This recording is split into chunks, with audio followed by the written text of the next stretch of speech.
Welcome to Canadian Justice. I'm Christine Van Gyn, and today we're talking about social media and schools. With back to school in session for the fall, there are some changes. Alberta, British Columbia, Ontario, Quebec, Nova Scotia, and New Brunswick have all restricted phones in the classroom. The move has come as a relief to some parents, but others believe that it may not be enough. A group of Ontario school boards began a legal action last spring against tech giants Meta, which includes Facebook and Instagram, against Snapchat and TikTok for disrupting student learning and the education system. The lawsuit claims that the social media products are negligently designed for compulsive use and have rewired the way children think, behave, and learn. Teachers and the school system are then left to manage the fallout. Collectively, the school boards are claiming more than $4 billion in damage and are calling on the tech giants to redesign their products. I'm joined today by two of the lawyers representing the school boards, Michael Wolkowitz and Sonia Nidger. Mike, Sonia, thank you both so much for joining me today. Mike, how about we start with you? Maybe you can tell me how this case got started. Yeah, so first of all, thanks for having us, Christine. How the case got started was, as concerned parents, I think we started to look into what effect social media was having on our children and students, and we began to investigate the problem. A lot of this began with the Facebook whistleblower Frances Haugen, who came forward and brought to the public's attention that the way that the products themselves were designed was done in such a way that it was meant to create compulsive use. And so what effectively the social media companies are doing is they're vying for eyeballs and they're vying for time.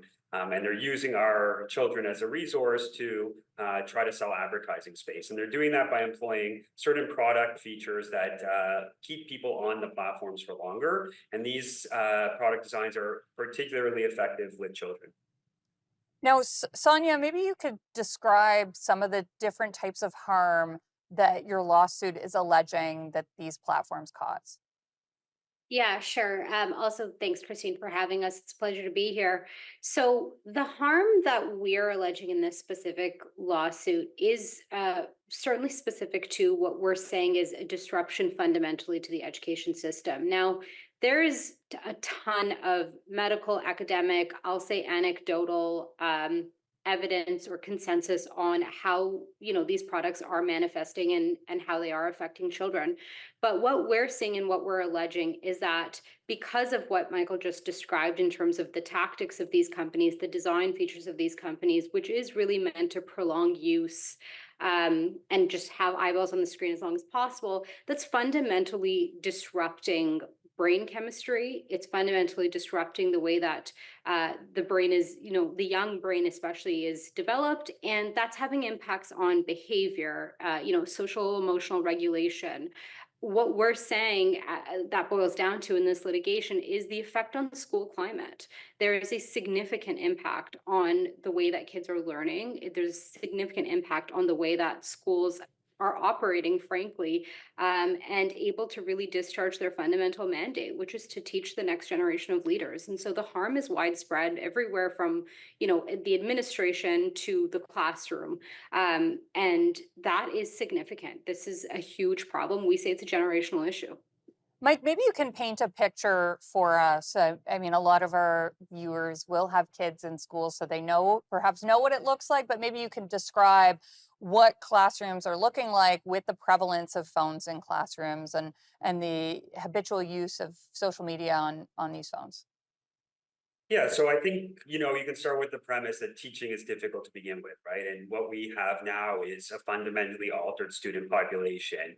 And what we're seeing and what we're hearing from our clients is that it's become harder to educate. And that means less student focus, harder to maintain and create attention, difficulties regulating behavior. What we see or what we hear from our clients is that really manifestations of compulsive use issues. And so students are just not able to learn in the same way that they were in the past. And the schools and the school climate has had to adapt to that. On top of this, we're also seeing issues with how administrators and teachers spend their time, right? There's a lot of time spent having to deal with issues that are manifesting on social media and then are entering the classroom, whether that be social issues or issues, with things like sexual exploitation of minors or poor sleep hygiene, just to name a few things, body dysmorphia issues. So there's a huge rise in these. We've got to go to break, Mike, but we'll be right back.